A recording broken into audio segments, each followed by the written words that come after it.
Did you ever wonder, can computers make mistakes?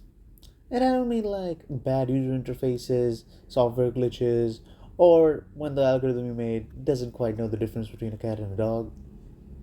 That can happen. But rather, a bit more basic than that. Hi, I'm Sarang, and today we're going to be attempting to answer the question that I randomly had. So instead of just thinking about it on my own, I decided to get a couple different perspectives. And so I asked a few not so tech savvy friends. I get even busy already now. Okay, so I've worked out a time that works for everybody, and everybody is fine for a time for 6. So we're going to be meeting then.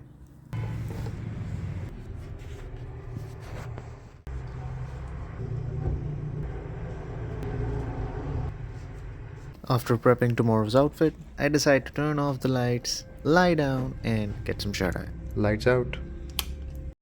Because even though tomorrow isn't going to be a long day, it sure as hell is going to be an important one. So it turns out that when it's an important day, you can't exactly sleep that well.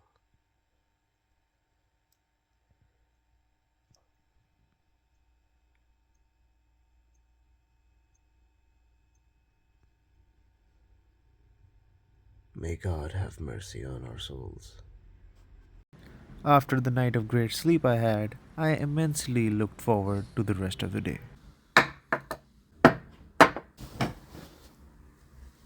So today's the day I meet the boys, namely Butt, Kevin, John. And I thought it would be fun to see their take on the whole thing. Butt is a very old friend of mine, and we go back, way back to the kindergarten days. Nowadays, his life is about protein and gym. However, I do like the occasional talk of anime we have. Kevin. Kevin is a new friend of mine, and he is one of the most interesting people I've met in recent times, having interests in a variety of things, and he has the talent to yap about just about anything. I expect his answer to be a full on yap fest. And lastly, we've got John Don. He's easily the person I have the deepest conversations with. I love playing table tennis with him, and he brings up really, really good points when we're talking about any topic. Also, quick side note, that picture is outdated. Because he told me he's got a haircut. So we're going to be finding out together if his hair now look good or not. I mean, they used to look good.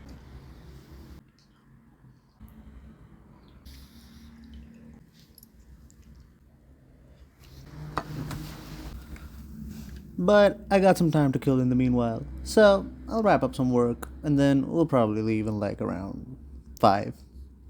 Anyways, catch you guys then. Alright, so the time is around 5, and so I'm just gonna get ready, and then I'll head out.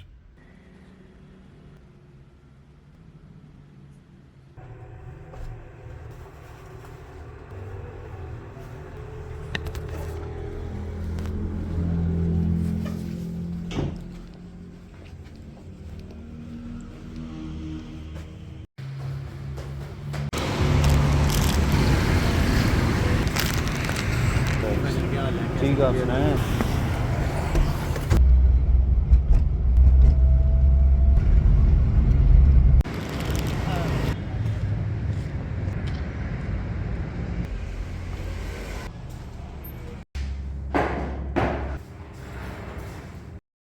Mr. Bart, Mr. John, Mr. Kevin. I'm a fried chicken ad, nigga.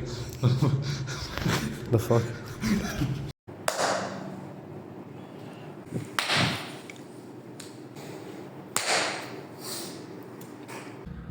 So, my first question: do you think computers make mistakes?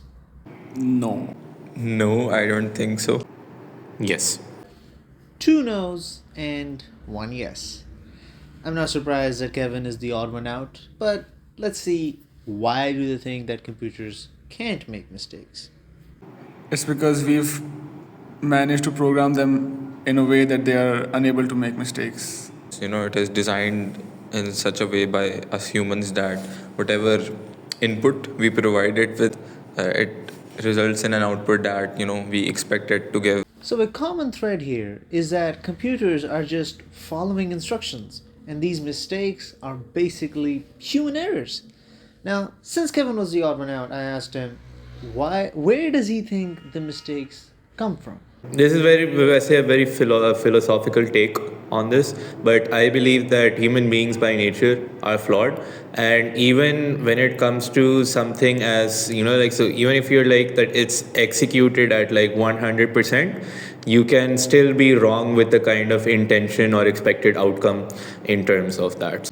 Kevin's answer was much more focused on how we, as humans, define the idea of a mistake, which is really interesting. So it's not so much about the tech itself, but rather how we approach it. Human error की बात आ जाती है उसमें. Yes. And even when Kevin said yes, he thinks computers can make mistakes, he was still pinning the issue at humans being flawed, and that who defines mistakes rather than what could be the mistake. And the person who's utilizing it is essentially going to be the person at the end of the day who's going to be like, this is a mistake or this is not a mistake. So this got me thinking, if the source of all computer errors is human, can we even say computers have mistakes at all, make mistakes at all? Let's explore that. So this got me thinking, if the source of all computer errors is human, can we even say computers make mistakes at all? Let's explore that a bit. So after all this, let me just define what is an error and what is a mistake. Imagine you're making scrambled eggs from a recipe, and the recipe told you to add salt, but you accidentally added sugar into the eggs. That's a mistake. Now imagine you were making scrambled eggs from another recipe, and the recipe told you to start boiling your eggs instead. That's an error. So to summarize, mistakes happen when you fail to follow instructions, while errors happen when the instructions themselves are bad. So errors are unexpected outcomes due to failed assumptions in instructions, and a mistake would be messing up the execution of the instructions. So after all that, let me show you why these errors are a problem. We all probably know by now that a CPU is made up of tiny transistors that store ones and zeros. And we use a number system called binary to make sense of it all. Now these tiny transistors are like 20, 30 nanometers at size, and so on a scale so small you would expect a computer to make lots of mistakes, right? Wrong. Like, do you have any idea how shocked I was to learn when I was researching for this topic that not only are CPUs made on an atomic level, but also that they're just really accurate in what they do? Here, let me just read it out for you. The mistakes in modern CPUs and RAM modules are primarily due to bit flips. What's a bit flip? I'm glad you asked, Paper Holding Siren. It's when a transistor storing a 0 randomly changes to 1 or vice versa without any real reason. Bit flips are random, but they can happen due to a variety of reasons, from cosmic rays to power surges to thermal fluctuations or to just being made weird. Anyways, back to you, Paper Holding Siren.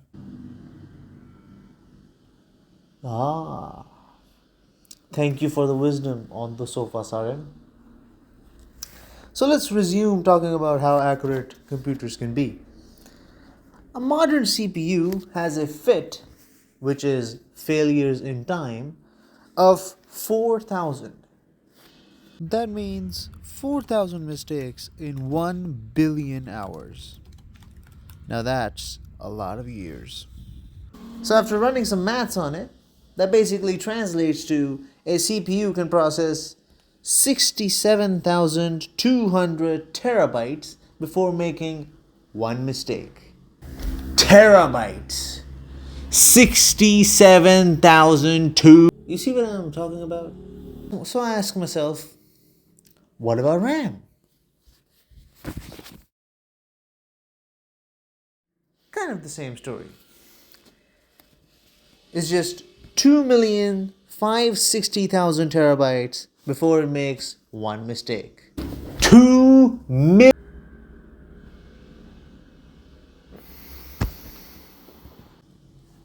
I mean, it kind of makes sense when you think about it. You don't exactly see CPUs and RAM sticks just dying randomly unless, it was a power surge or perhaps an heating issue.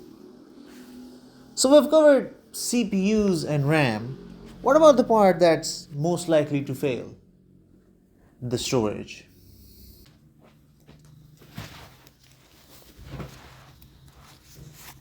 Now, storage has a thing called URE, which stands for Unrecoverable Read Error. That means affected data cannot be recovered, it's lost forever. Now, UREs can happen for a bunch of reasons.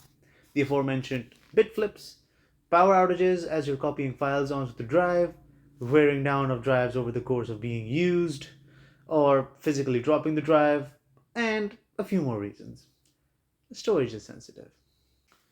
So hard drives have a URE rate of 10 raised to power 14 bits, which means one URE about every 12.5 terabytes. You might have noticed that a hard drive has a URE rate that can actually happen in your life, multiple times in your lifetime even. Insane.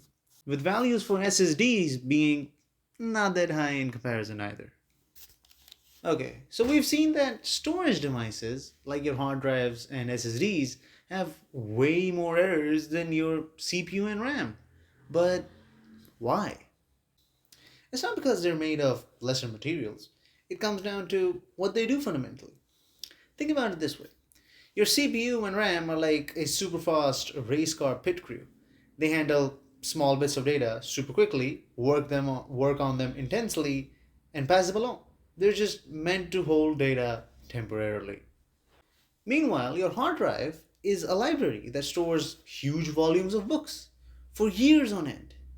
These books need to be safely placed on the shelves on the library so that anyone can come and retrieve them at any point in time. They're not going to move them at a speed that the pit crew works on it. See the difference? The pit crew can make quick adjustments and work with really small data bits and not have to worry about it storing them long term. The library, however, has a lot more books that need. See the difference? The pit crew can make quick adjustments and work with really small data bits, and they don't have to worry about storing them long term. The library, however, has a lot more books and needs to store them safely for a very long time, and thus has a whole different set of problems. The CPU and RAM deal with information in a very super fast, super temporary way. It's just electrical currents flowing rapidly. But with storage, we need to physically store data onto a spinning disk for a hard drive or tiny memory cells for an SSD, which is a very, very physical process. Storing the data onto the disk or memory cells for extended periods. It's like constantly moving books on the shelf. If the more you move them, the more likely something might go wrong. So it's not that storage devices are bad. They're just fundamentally different from CPUs and RAM. And that fundamental difference is what makes them more prone to errors.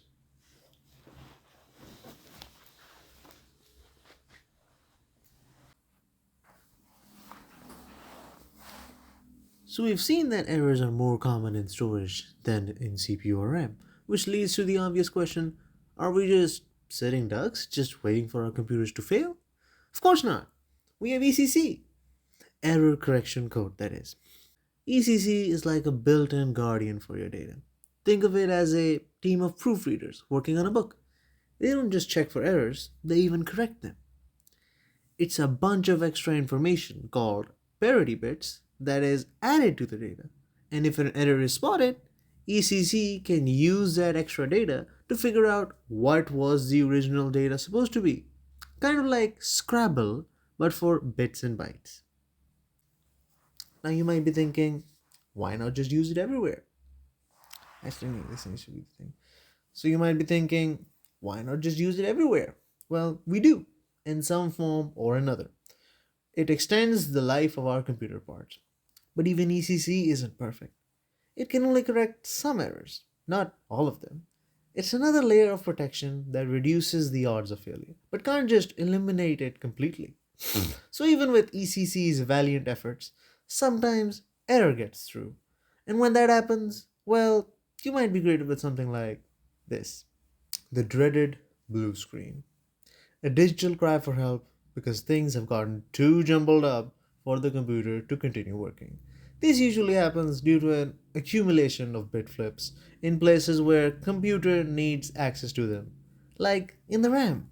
While a blue screen of death could be caused by a myriad of things like bad drivers or faulty hardware, a lot of the time it's just because random bit flips in the RAM corrupted some critical information and no amount of error correction will fix that. It's interesting how sometimes the computer just gives up, goes blue, and after it comes back up, all is good again. Does that sound familiar? It's kind of like it forgot about whatever weird thing happened there, and if a computer person hears your complaint about any weird thing going on, their first answer will most likely be, have you tried turning it on and off again? Now that sounds super silly, but the reason why it works is simple. When you turn off the computer, the RAM also turns off, and with it, the bit flips are forgotten from it. And while those random bit flips can definitely come back, most of the time they don't come back in a place that is critical. So the computer is able to start fresh and work properly.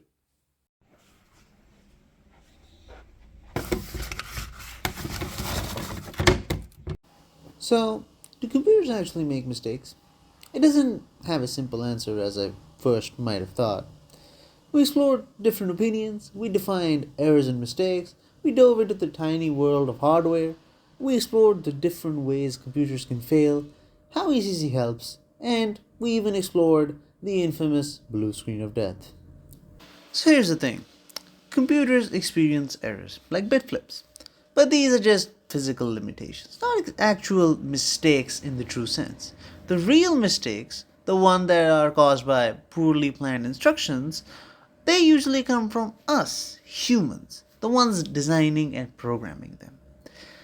So the source of all computer problems is, well, us.